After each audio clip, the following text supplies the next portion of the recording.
The first step to level the base of the dental unit is to regulate the 4 screws at the angles of the base.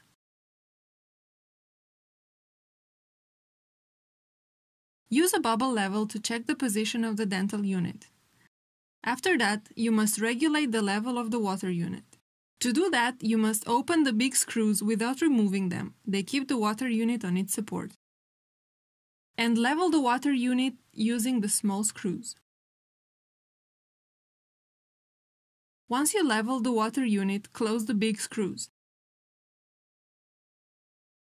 To check the position, you can use a bubble level. Put it on the doctor tray arm.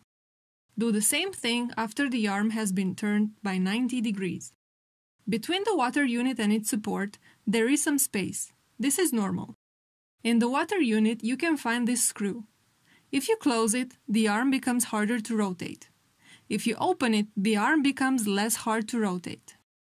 You can also regulate the second part of the arm to compensate for the weight of the doctor tray. Remove this place and regulate the arm using this screw.